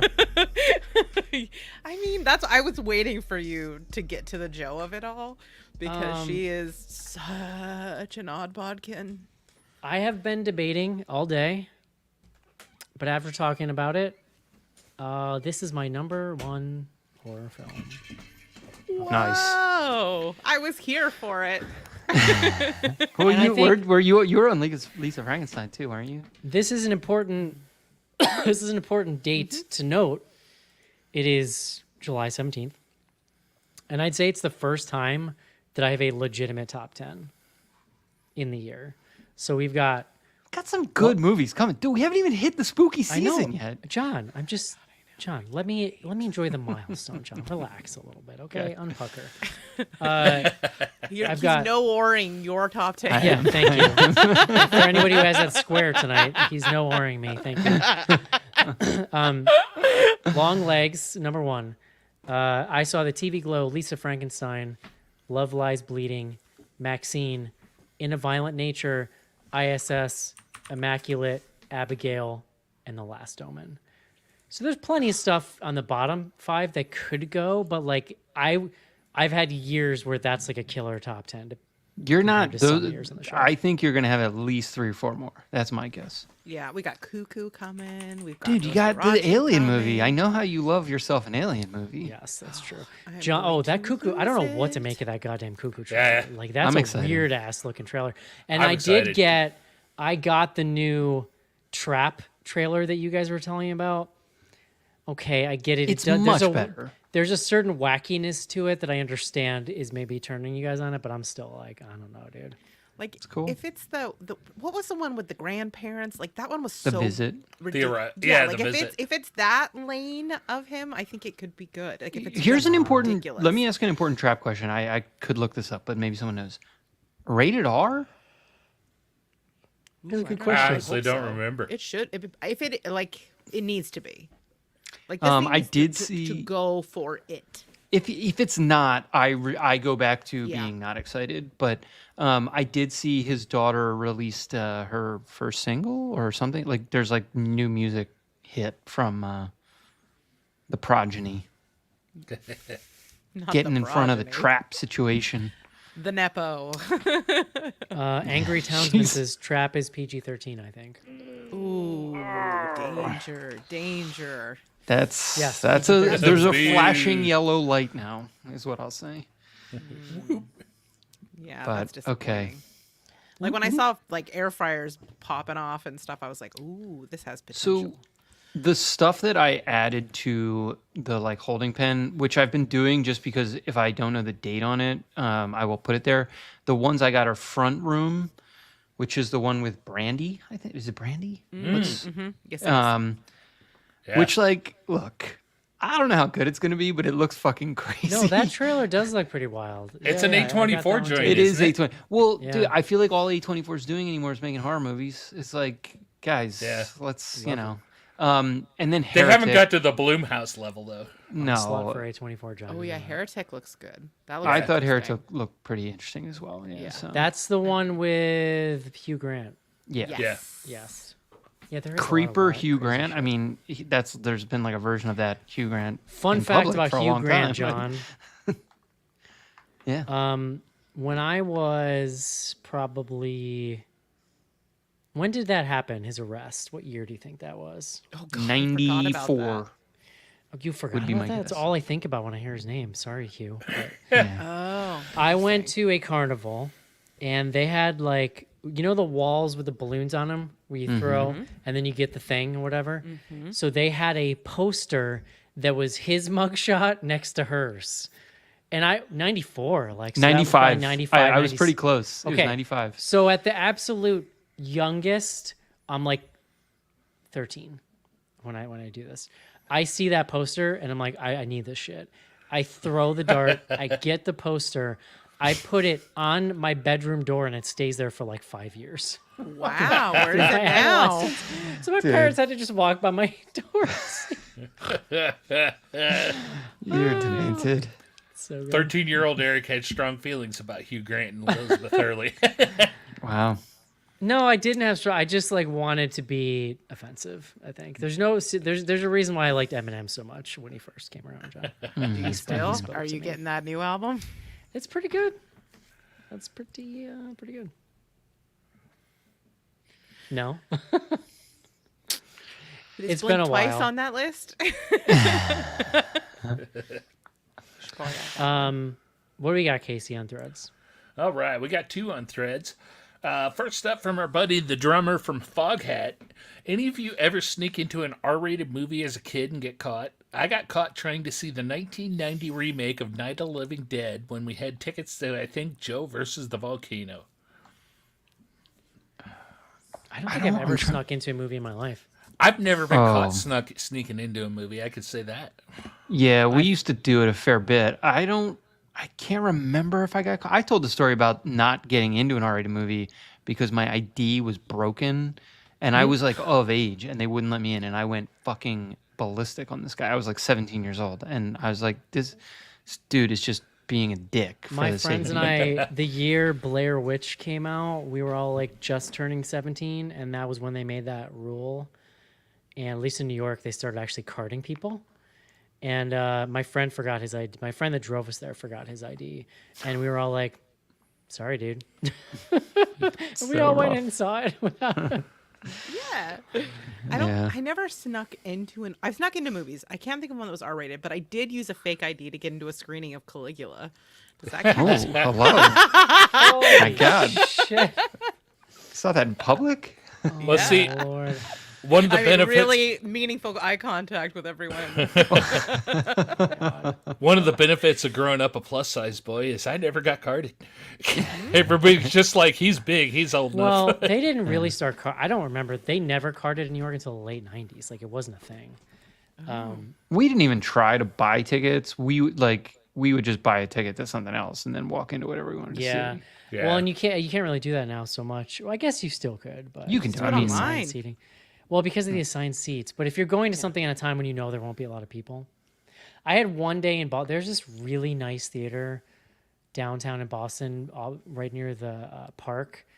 Well, like really nice, except you have to walk like a homeless gauntlet to get to it. But the actual theater is really nice and very easy. It's so kind of cavernous. It's really easy to sneak around. So I did have a day where I think I saw like a second movie without paying for it, but that's really it. I never really did that as a teenager. There's As a a, full-grown adult. I mean, I know I've talked about it on the show because I've been, it's like a core to my New York experience.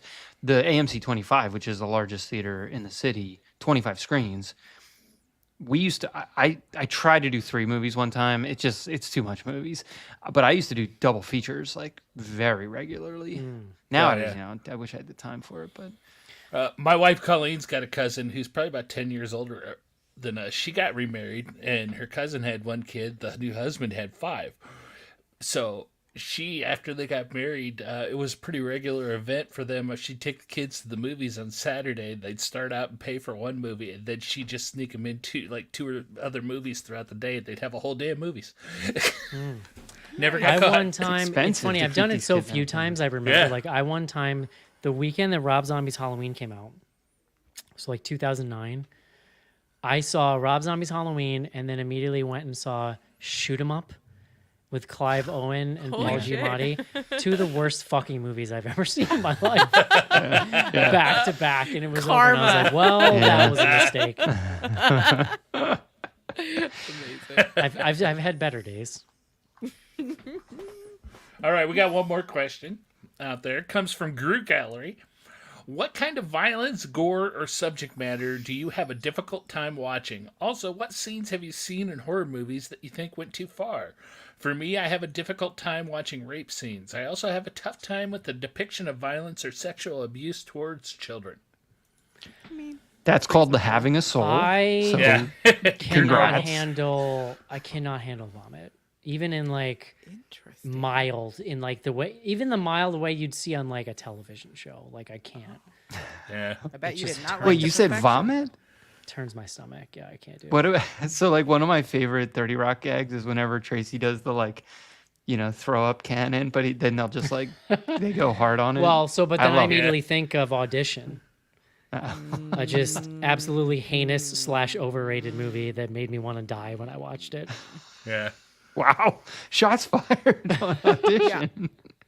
When I saw that, it was like back when It's a satellite heinously TV was a disgusting thing, movie. and like there was like Chiller or something, like it was like the Yeah, horror movie yeah. channel, and I just like Audition was on. I didn't know what it was. I just popped it on halfway through, and it was that scene with the burlap sack. I never had before or since has a movie actually like I felt the vomit come up into my throat. Oh, and it go was back awful. down. I mean, and the thing is, I get why people remember it. It's a very memorable movie. Yes. But as a movie, it's like 90 minutes of the most boring shit you've ever seen, punctuated by the most disturbing thing you've seen in your entire life. It's really upsetting. So you just happen to remember it because of that. Dude, Yeah. okay, he knows what he's doing. All right, like that was that there were is him, choices isn't it? made. And it's like cliche, but like Martyrs, like there's some shit in Martyrs that I will still never unsee 15, Yeah. 17 years later, however long ago it was. I mean, Yeah. look, like the things that the writer mentions are things that are hard to watch. Like there's tons of like I don't know, there's tons of stuff that like I am uncomfortable with. Even like some of the sort of straightforward body horror stuff like gets me, but I watch it. Like we've just I don't know. I feel like the service that we provide is we've seen basically everything at this point. and It's so silly like, too, but the custard scene in Dead Alive, I just thinking about it. Oh, makes me wanna well, die. dude. Pretty gross. Yeah. super gross. All I can say is I still haven't seen Serbian film. Yeah, And I you don't don't have plan to. on it. Yeah, there's no reason it's to. fine. Yeah. I was in a public place trying to watch Serbian film on my laptop, and then immediately was like, I don't think I can do this. Yeah. That's one to take on a plane. For me, like I can Lordy. pretty much watch anything happen to a human, but like you touch an animal's toenail and I'm like in hysterics. I See, cannot handle it. Like so- I am. It doesn't bother me at all. Does 'cause the it's dog not real. die? It doesn't matter. Like, does the dog die? Is every movie I go into, like, I have to know. I have to know. Otherwise, every single time I see an animal on screen, I'm just a nervous wreck. Because it's the one thing that, like, really bothers me. Does the really site bothers me. work This for is why movies you- that don't have dogs in them? Like, what is it? If you put Yeah, in like, every it'll just be movie's like, in there. no dogs. Yeah, No it will dogs. say no, or someone will have been like, "There's no animals in this." This is why you Then I'm like, loved Quiet Place Day 1 so much. oh my god. 'Cause of I that mean, when I cat. saw the trailer, like honestly, I would never have seen the movie if you guys had not had me on the show, because I saw the trailer and in some of the scenes in the trailer, the cat was there, and some of them they weren't. And I was Yeah. like, I can't do this. I Oh cannot my see a god! cat die. If there's I a was scene pretty- where the aliens eat the cat, I'm there. I will watch the movie just for that scene. Really? Oh my god, it bums me whatever out. else. I don't like. I don't know. I think this is If why it was people one of who have those children feel aliens like munching on a that- cat, though, that would be that's like funny at that John, point. what you're talking No. about is Alf. Yeah, it's true. Oh, I yeah. do love Alf. So Oh man! All right. Instagram 10i5 says, "Is this about someone wearing a stilt costume?" No, but I find stilts to be completely terrifying. Like if you're on yeah, stilts, they're get away it's from very me. uncanny for sure. Yeah. What was the size of that Clinton picture? I love that. It's a great. Honestly, it's great like set dressing to let you know exactly the place and time you're at. Yeah. honestly. Yeah, definitely. And it makes sense that it would Oh, be it's in in like an FBI it's in the office. it's in his office. Yeah. I was like trying to place where the Clinton thing came in, but yeah, okay. It's on Longlegs' ceiling. In a scale of Season of the Witch to Mandy, how do you rate Cage's performance? I think Oh, Wait, it's is definitely Season of the Mandy Witch and- bad? Oh, it's Mandy. Yeah. A Season of the Witch is bad as I've Cage's seen it. performance isn't. Yeah, his performance is like I So feel is like he's Mandy the always- highest? Okay, it's Mandy. Yeah. Yeah. Yeah. You guys did Mandy, yeah? I hope. Yeah, yeah. Oh, Except I think he's being a real actor here. Yeah, I think in this Mandy he's is- being himself. No, Real- this is like oh, yeah. This is like a more bathroom restrained scene. role. He's giving a performance. He's not just showing up and See, being like, I'm when you Nick say Cage. he's restrained, I feel like it's like, when a joke is funny and then it stops being funny and then you keep going and then it gets funny again. Like that's what he does with like weirdness. Like I he- weirdly agree that it's restrained. Like I think he could have gone farther in a bad Yeah. way. Like he Even with keeps, the it's like there's a mommy, push daddy. and pull to it. I forgot about the money. I think it comes back around where you're just like, Yeah, yeah. I'm off board, I'm back on board. Okay, this is brilliant. Well, but okay, just really quick on this. Like, I do think to Eric's point about Perkins's confidence and how comfortable you feel that he is in control, it's Cage going crazy. Yeah, but that's a really good point. How far that being- goes, right? But yeah, but When not you too see that crazy. same Cage Hell. performance in some shitty B movie about animatronic characters, you're like, do I need to be here for this? Like, do I need to? Like, I do actually think it's like, listen, it's like two artists elevating each other. Oh, Really, is what it is, His artistry is like just being fucking crazy, though. Just to be clear. Yeah. Sure, but that doesn't make it not Yeah. art, John. I'm but here he for is it. disinhibited in a way that other people could not pull it off. Like I his agree. complete Oh, yeah. lack of sort of like shame around it. Like he's so completely raw that it kind of that you don't feel any hesitation in him in the same way that Eric, you feel safe in the hands of a director that feels masterful. Yeah. He's so disinhibited that like it doesn't. Why did you make that sound feel... sexual? I mean, take it how you want to take it. Yeah. But Well, Put me I in feel those like hands. You don't feel any sort of like waja around it because he's clearly not feeling any Yeah. well, I It's get like- the it's like impression the that inhibition. with this one, I really get the impression too that he was really working those prosthetics. Like he had the prosthetics on, he could go deeper, right? Because Yeah, that's interesting too. We should have mentioned he's a producer on the film. yeah, Cage's. Awesome. Imagine you spend all day with him like this, and then you just go out to dinner and he's normal, and you're like, can you ever look at him the same? If he's actually in your life, Although if you know Nick Cage, I think that's just your Yeah. experience. it's- Yeah. You have to I mean, swear I've seen that. the footage of him in somehow. Vegas. Like, Yeah. oh, boy. Fave Micah Monroe movie outside of this, if it's number one, mine is Hot Summer Nights. I don't know what that is. Oh, I don't know the movie. The answer is The Watcher. Period. She's great. Yeah. Yeah, and I love. I mean, It Follows is like an all time for me, but her performance in The Watcher is a lot. She's given Is she coming so much back more for They to Follow? work with. She's like out talking about it, so I assume yes. Good. I was gonna look and I didn't look at her. Someone's get the gonna other say ones. that terrible alien movie, the Will Smithy one. What is it? Independence Day. Yes, the terrible Independence Day sequel. Oh, she's in the sequel. She was in. Yeah. that. Wild. Wait, I was she- like, get out of here. This is what, and she went immediately Oh. back to like India. I was like, there you go. That's Yeah, your lane. The Resurgence. Yeah. Guest- Yeah. That was the one where there's an enormous alien at the end. Do you remember that? There was like a ball Yeah. thing. Big metal sphere in that movie. Like the small ones in Hey, this movie. is that like in her contract? She's like, I will only be in movies. I will only act in movies Meaningful with metal metal spheres. Does that make that a prequel? Just asking the questions. So here's my question: do you guys think this takes place in the same universe as the Devil's the Black Coat's Black daughter? Coat Star- Ooh, I like that. Because the design of the demon looks a lot. I haven't seen it in a long time, but I would love to rewatch it in the context of having seen this movie because they feel like they're speaking to each other. Just even like structurally, I feel like they've got some similarities. So Like the two parallel timelines. Like Yeah. yeah. We're a little But, I long mean, here. No, go ahead.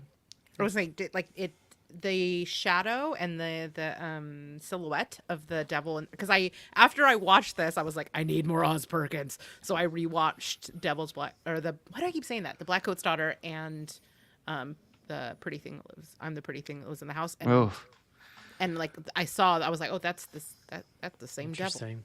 yeah, I actually enjoyed Pretty Thing, but it's mostly because I'm a big Ruth Wilson fan.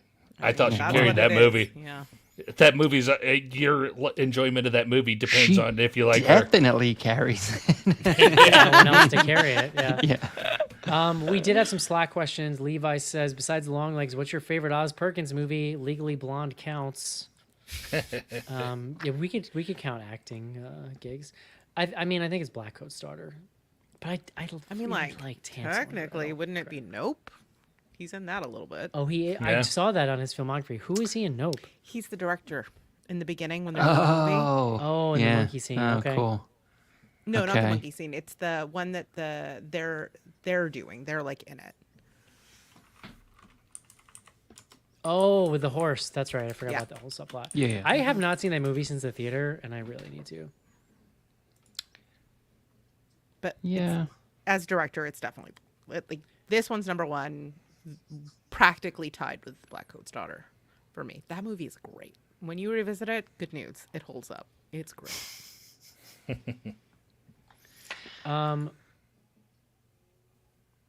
Joe Ferry says, if you had to role play a specific Nick Cage role in an intimate setting, which one would you choose and why?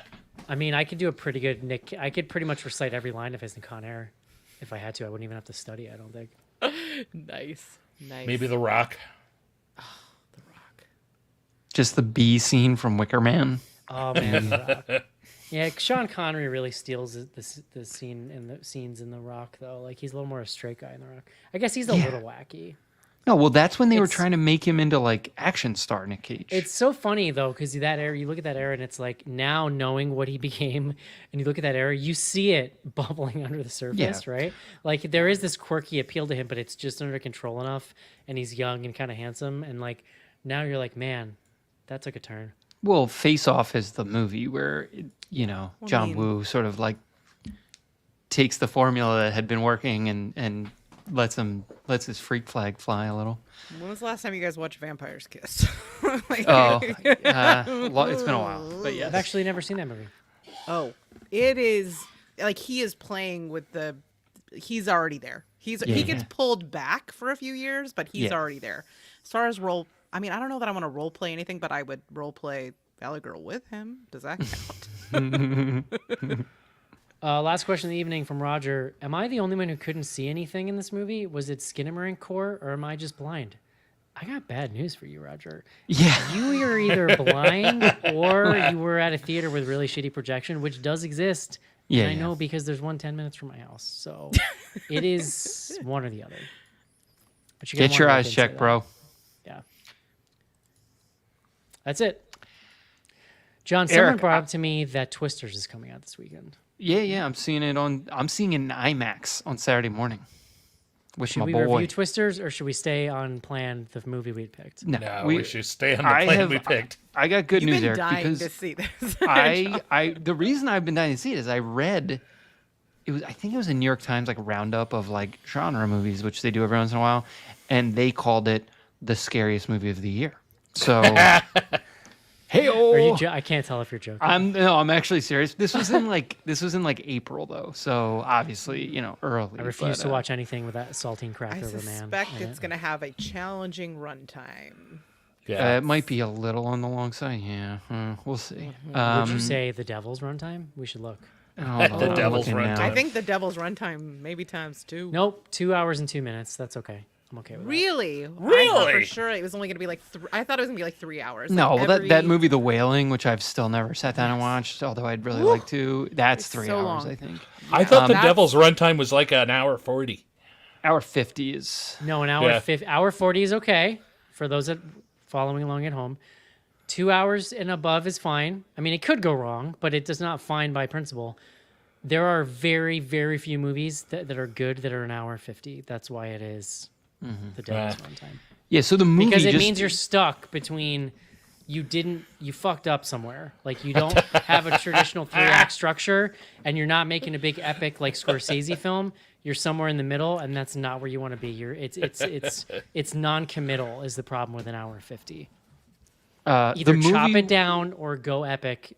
It doesn't work. The movie we're watching is Exuma. It is a Korean film. Jang Jae-hyun, I'm going to say, direct. and it's on Shudder. Got Why do put you on sound Shudder maybe like a Spanish month ago, when I you say think. that? So I've heard really good things about it. John, I just read a book yeah. today. Well, like 40 pages of a book. So like subtitles, I got this. yeah, you're like Korean. I love that. Love Let's to go. do foreign film. What you don't know is Eric has also been learning Korean. So Yeah, he's that's just true. yeah, no subtitles for him. Love Korean yeah. food. Although it was Eric. the last food to food poison me, so I will happily give you my Twisters review next week as well, though. all I want to know is like, is there a Bill Paxton / Helen Hunt tie? That's all I really care about. well, the R.I.P.. the main character is the daughter from the first movie. Fine. Which I Do can't, they I come don't- back? I don't think so. What I want to know is Well, like, Bill do we Paxton visit? can't. A hologram? Like, It's true. It's He died so long ago. yeah. Yeah. He's real dead. he wrote that.